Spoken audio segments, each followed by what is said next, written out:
Bora, Fel, informação importante do Zé Elias agora sobre a proposta da Roma de quase 200 milhões pelo Yuri Alberto. O Zé Elias trouxe informação de última hora e muito mais nesse vídeo. Cara, o Zé manda demais, cara. Comenta o que você achou dos comentários do Zé Elias após o vídeo. Deixa o seu like, se inscreve no canal, ative o sininho para você não perder nada do Timão, nenhuma informação. Então, sem mais enrolações, bora pro vídeo. Ontem, nossa reportagem trouxe que foi a Roma, né, Fabrício? A Roma teria oferecido, já fechou a janela da Itália. A Roma teria, ainda estão abertas as janelas, mas por pouquíssimo tempo, coisa de minutos, da Espanha e de Portugal. Da Itália já fechou. A Roma tinha interesse no Yuri Alberto, disposta a pagar quase 30 milhões de euros, 29 milhões de euros. E o Corinthians, mesmo cheio de transfers, inclusive ainda não conseguiu resolver o do Félix Torres, por conta desse transfer, não contratará ninguém até amanhã, mas optou por segurar o Yuri Alberto. Decisão, levando em conta aspectos esportivos e econômicos, acertada na tua opinião, Tetra? Eu acho que não. Assim, porque acho que o Yuri Alberto não vai ser vendido por mais que isso. 30 milhões de euros, foi esse o valor? Exato. Eu acho difícil vir de novo uma proposta dessa. Eu acho que o cavalo, quando passa com sela... Porque você vê que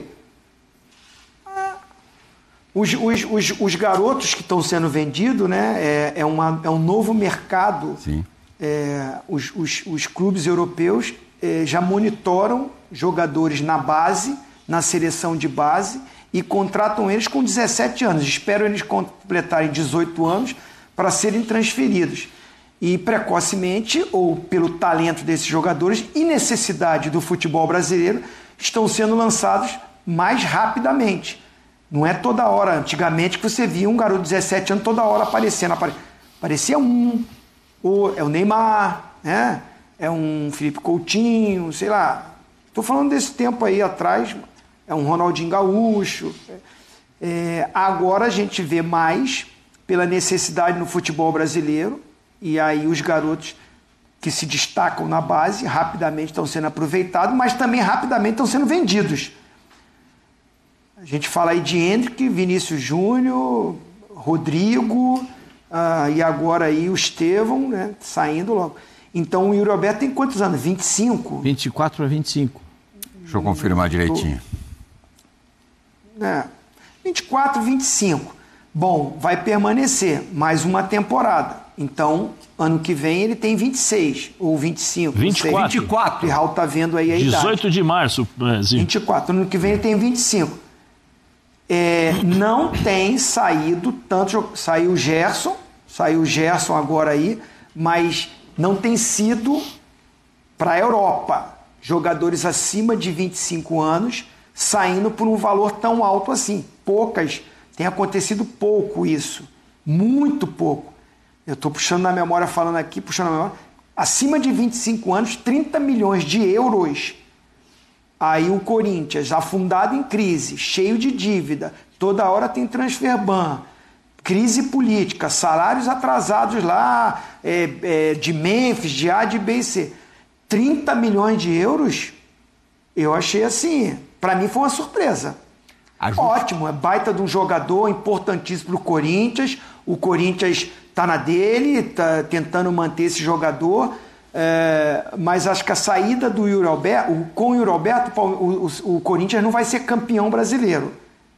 Não tem mais essa chance. Copa do Brasil ainda tem uma chance. Não é o favorito. Com o Yuri Alberto ou sem o Yuri Alberto.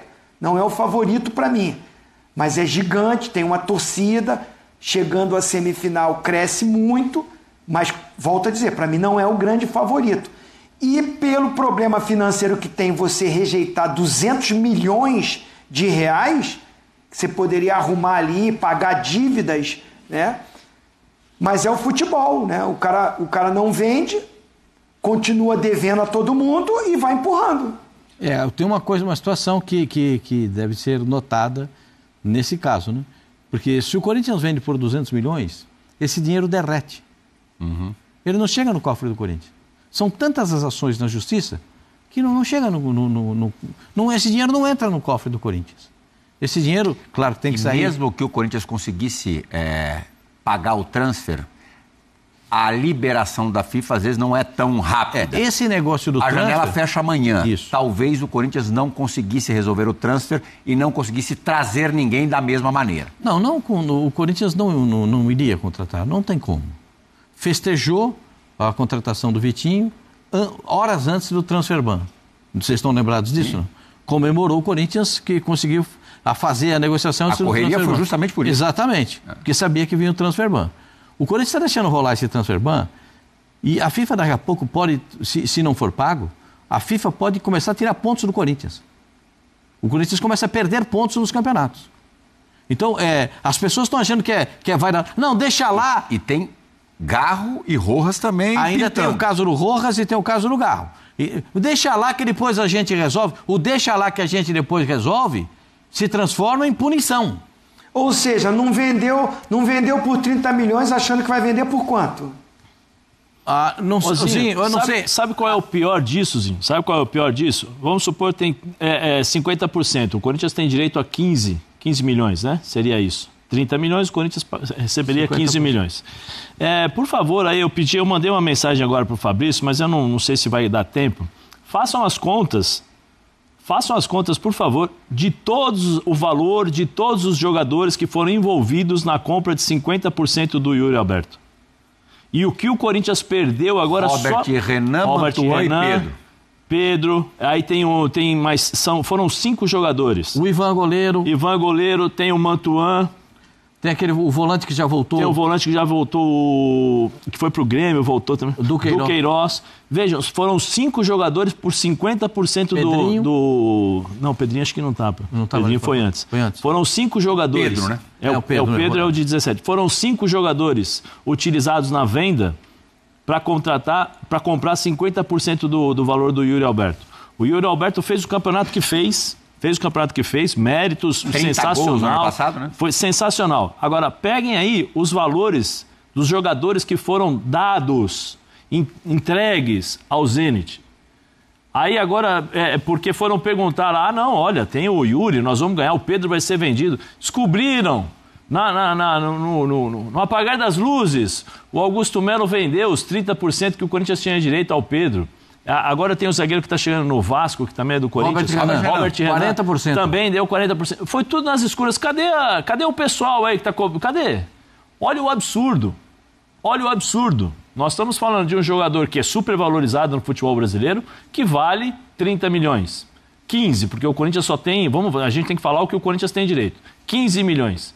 Agora somem aí, por favor, todos os jogadores que foram envolvidos, os valores desses jogadores, para vocês verem como o Corinthians... como as coisas nos bastidores do Corinthians são obscuras. Quem é os outros 15? Do Zenit. Continua com o Zenit. O Zenit só vendeu 50%. 50% do Corinthians. E o Zenit ficou feliz com essa negativa do Corinthians, então? Eles estão vendendo agora, Zinho, o Pedro, para o time da Europa, eu não sei agora, por não sei quantos milhões. Parabéns ao Dorival, né?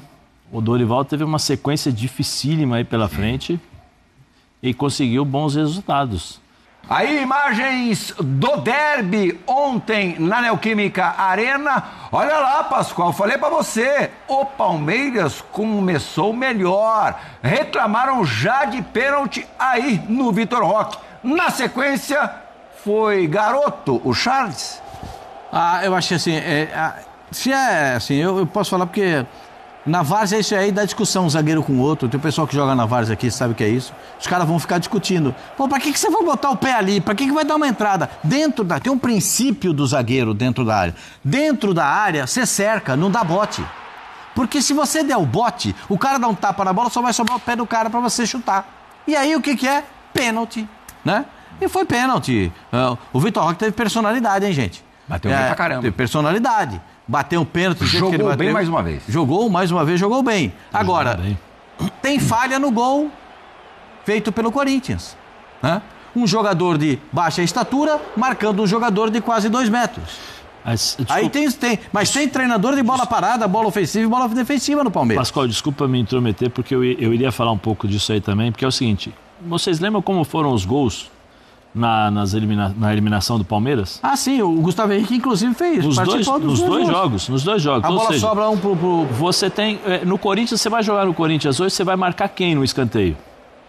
O jogador qual é o jogador, principal jogador? É igual, é igual, por exemplo, vamos inverter. Vai jogar o Palmeiras, bola parada, você vai marcar quem? Gomes. Gustavo Gomes. É natural isso. Você pega todos os times, marcação individual, não deixa o Gustavo Gomes subir, o Palmeiras faz o muro ali, tenta fazer uma porta ali, um bloqueio para ele poder sair. Aí o que o Palmeiras faz contra o Corinthians? Deixa o Gustavo Henrique sozinho em todos os jogos, em todos os lances de bola parada. O resultado tá aí. Desculpa, Pascoal. Não, só que já que tem, e a gente elogia quando o Palmeiras, inclusive, fez aquele gol de falta, não nessa partida, na partida anterior, no gol de escanteio, que a bola foi bem trabalhada, o escanteio bem trabalhado, a gente elogiou. Também vale a crítica, quando não consegue marcar. Exatamente, você falou o que eu tinha pensado, Zé. Aí o Maurício teve a chance de fazer o gol, também não fez, né? Não. Você vai contando, o Palmeiras empilhou oportunidades e acabou desperdiçando... O Hugo fez 6 defesas. Acabou desperdiçando, eu acho que o Palmeiras teve 10 finalizações a mais que o Corinthians na partida. O Palmeiras teve 16 e o Corinthians 6. Sim. Na minha contabilidade. O Palmeiras teve 19 e o Corinthians 9 no total de chutes. 16-9. 19-9, quer dizer, 10 finalizações a mais. Então, o Palmeiras não fez um mau jogo, não. Olha lá a estatística do jogo. 9-19, Zé. Olha lá. O Palmeiras fez um mau jogo. O Tetra gosta de estatística, hein? Olha lá, adora. Mas às vezes a estatística... Muito. A estatística, os números apontam para você o acontecimento do jogo. Né? Posse de bola do Palmeiras, finalização do Palmeiras, finalização certa do Palmeiras, ações na área do rival do Palmeiras, cruzamentos, cruzamento virou aquele bumba meu boizinho no finalzinho, porque aí fica desespero, é bola cruzada na área pro Flaco Lopes tentar de cabeça e aí vira confusão. Mas eu não achei, Zinho, que o Palmeiras tenha feito um mau jogo, não. Não achei que o Palmeiras jogou mal. Teve falha na marcação no gol do Corinthians. Teve falha. Palmeiras mereceu ganhar o jogo, Tetra? Se a gente for ver quem propôs mais o jogo, quem teve essas estatísticas todas aí, né? Que pelo contrário, eu acho que é importante, mas isso não diz o que é o jogo, não. Porque às vezes você tem a posse de bola, você tem até chute no gol, né? Quantos chutes no gol? Mas de repente não foram chutes que o goleiro fez defesas milagrosas, foram chutes assim que foram chances claras, bateu no gol, né? O goleiro pegou ali, foi uma bola rasteira. Tem que ver o jogo mesmo, assistir o jogo para saber o que aconteceu. Não achei assim esses números que o Palmeiras atropelou, amassou o Corinthians. Não. Teve um momento ali, principalmente metade do segundo tempo em diante, até fazer o gol, e o segundo tempo, né? O Palmeiras mais buscando ali, circulando mais no campo ofensivo, o Corinthians baixando mais as linhas. Bem desfalcado o Corinthians. Palmeiras perdeu uma grande oportunidade de vencer, se não me engano, desde 2000 e... Eu vi o Nicoletti na reportagem falando...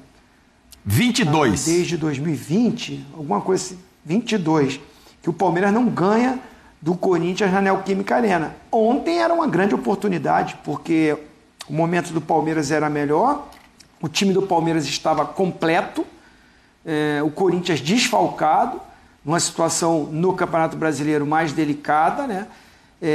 E desperdiçou. Eu tô com o Abel, que ele falou na coletiva. Nesse ponto, tá? Foram várias coisas que ele falou. Mas quando ele diz que o Palmeiras perdeu 2 pontos, eu concordo. Com todo respeito ao Corinthians e parabéns ao Corinthians pelos 115 anos. Mas no jogo de ontem, a grande possibilidade de vitória era para o Palmeiras, com o time completo, e não aproveitou isso, e até se o Palmeiras vence com os jogos que tem a menos, vencendo, ele passaria o Flamengo, né? Seria o líder em pontos perdidos. Agora não, mesmo vencendo. É isso aí. Perdeu uma oportunidade, foi superior, mas não a ponto de ser assim, foi muito injusto o empate. Não. Agora, não teremos mais derby nessa temporada, né? Porque o Palmeiras não está mais na Copa do Brasil e o Corinthians não disputa a Copa Libertadores. E no Campeonato Brasileiro já tivemos os 2 jogos. Mas, Bom, a gente se fartou de derbys em 2025. Foram 7 partidas e só uma vitória do Palmeiras. E ontem o Jean Oddi, agora não vou me lembrar dos números exatos. 111 120 finalizações do Palmeiras nesses 7 jogos e metade do Corinthians, na casa de 60. E o Corinthians venceu 3. Foram 3 vitórias do Corinthians. Tá vendo? 3 empates. Deu razão pro e Zinho, só tá uma vendo? vitória palmeirense. O problema está na finalização. O Palmeiras peca especialmente na finalização, Zé? Não, eu não sei o total dessas 120, né, finalizações, das quais o goleiro fez a defesa, né? Aquelas defesas importantes, por exemplo, como um pênalti do Hugo, né? Que o Rafael defendeu Veiga dois pênaltis. Tal. Estevão e Rafael Veiga. Então eu não sei qual é a quantidade de defesas importantes que o goleiro do Corinthians fez em relação a esses jogos. Mas eu acho que eu vou usar a palavra que o Abel tanto gosta, né? Que é a eficácia. Quando você não tem eficácia, você, em jogos como esse, como Corinthians e Palmeiras, nos mínimos detalhes, você acaba sendo punido. Me volto a falar, 3 jogos, 3 gols de cabeça do Corinthians, se não me engano, foram 3 gols, né? Os 3 gols com o Gustavo Henrique e o Gustavo Henrique jogando sozinho. Isso são pequenos detalhes que fazem a diferença em jogos como esse. Eu acho que o Palmeiras, por exemplo... Tem o gol de cabeça do Memphis, né? Sim, teve o gol do Memphis de cabeça. É verdade. Dentro da área, um erro de posicionamento do Gustavo, que o Gustavo Gomes foi tentar adivinhar, perdeu o tempo da bola e o Memphis fez um belíssimo gol. Mas assim, eu particularmente acho que a estatística é legal, tal, mas tem treinador que usa para justificar, tem treinador que usa para tentar encontrar uma desculpa para o resultado, para falar que o desempenho foi bom, uma série de outras coisas, como existe o lado positivo também das estatísticas para você anular um adversário, para você criar mais oportunidades em determinados momentos, em determinadas partes do campo.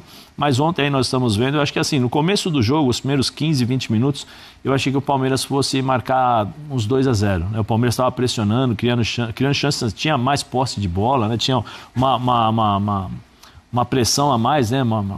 Próximo ali do gol do Corinthians, mas acho que o Corinthians conseguiu se defender bem e conseguiu, de certa forma, depois do gol do Palmeiras, conseguiu sair um pouquinho mais para o jogo. Um jogador que para mim foi importantíssimo para o Corinthians ontem, para mim é o Garro. O Garro foi importantíssimo ontem. A Breno Bidon jogou bem. O cara que saía o tempo todo, tirava um pouquinho a zona de conforto do Palmeiras. O Lucas Evangelista jogou sozinho o jogo inteiro, com a facilidade para ditar o ritmo, distribuir o jogo, né? Olha essa bola aí, ó, o Hugo, né? O Hugo muito bem no jogo. Fez uma bela defesa. Então, assim, o Bidon também, né? O Bidon... Breno Bidon fez um jogo especial. Gustavo Henrique, além da participação no gol, foi Gustavo firme lá Henrique. atrás. Assim, acho que dentro daquilo que se esperava do Corinthians... com os seus desfalques, com os seus problemas, eu acho que ele não podia esperar mais do Corinthians que o Corinthians fez ontem. A gente podia esperar um pouco mais do Palmeiras. Pelas derrotas, pela classificação recente na Copa do Brasil, pela maneira como foi a desclassificação, especialmente no Allianz Parque. Esperava um jogo, por jogar esses jogos tantas vezes, esperava um jogo mais sentido do Palmeiras em relação a querer matar o jogo. E não foi isso que eu vi, não. Eu acho que eu vi um time com vontade, mas com algumas limitações. E o Corinthians, dentro daquilo que poderia fazer, está de parabéns. Está de parabéns porque tinha muitos desfalques. Durante o jogo, perdeu um jogador importantíssimo, que é o Ranieri, em relação à marcação. Aí o Dorival teve que botou o Choca de zagueiro. Choca de zagueiro. Aí pôs o Kaká depois, traz o Ryan, o Maicon sai, né? É que o Ranieri... com 4 zagueiros do Corinthians. O Ranieri já estava jogando de zagueiro. O Ranieri terminou o jogo com 4 zagueiros por necessidade por dificuldades. E aí entra a questão do Palmeiras e uma coisa que eu vou chamar um pouco a atenção, né? Que se fosse ao contrário, provavelmente o Abel reclamaria, como ele já reclamou algumas vezes. O Palmeiras ficou a semana inteira sem jogar. Ou estou enganado? Não ficou. Ficou sem jogar, descansadinho, tranquilo. O Corinthians foi até lá Curitiba, tem um jogo dificílimo contra o Atlético. Voltou, campo sintético, voltou, enfrentou o Palmeiras com todas as dificuldades e conseguiu igualar o jogo. Dá pra dizer que foi 1-1 pro Corinthians. Não é isso aí, Fel. Mano, o Zé Elias manja demais, né, cara? Mano, que negócio nebuloso, né, cara? Claro que o Roberto aí, eu acho que deu certo no Corinthians, apesar das má fases, né, que ele teve ao longo desse processo no Timão. Mas das 5 atletas lá pro Zenit foi um escárnio pela parte do Duílio. Cara, daria pra vender. Cara, se os caras tivessem ficado no Corinthians, dava pra vender por milhões. Claro que teve jogador aí que não vingou, né? Do Queiroz muito fraco. Robert Chan gostava demais, cara. Quando ele surgiu no Corinthians, zagueiro habilidoso e tal. Esse Pedro aí. Eu lembro que o Cássio falava que esse Pedro, ponta direita, ele era das melhores revelações do Corinthians nos últimos tempos e foi vendido por 9 milhões de euros, cara. 9 milhões de euros. Agora nas coxas aí, cara, a gente descobre que o Augusto Melo vendeu os 30% por 10 milhões de reais, cara. Inacreditável, é um valor, sim, cara, irrisório pro Corinthians. Então, cara, mano, é um negócio muito nebuloso que acontece no Corinthians. Mano, a gente torce que um dia, sei lá, alguma SAF grande, né, compra o Corinthians, porque esses caras lá dentro não dá mais, cara, não dá mais. Esses caras, essas ratazanas lá dentro, Stable, esses caras lá, Andrés, Duílio, Mário Gobi, Rubão, cara, a gente nunca vai pra frente financeiramente. E é isso, cara. Com relação ao jogo, mano, os caras esquecem que o Corinthians jogou na quarta-feira num gramado sintético, né? Que é onde acaba com a musculatura do cara pra recuperar no dia seguinte. Palmeiras tranquilinho, com o time completo praticamente a semana inteira treinando, sossegado aí. É lógico que os caras iam imprimir o ritmo físico forte pra caramba de pressão ali o jogo inteiro. Normal, cara. Então o empate foi um bom resultado. Calamos a boca de mais uma vez da porcada aí. E tenta, agora ano que vem, gasta mais 500, 600 milhões aí pra tentar vencer da gente. Então é isso. Deixa o seu like, se inscreve no canal, ativa o sininho pra você não perder nada do Coringão de informação. Então até o próximo vídeo. Valeu, é nóis.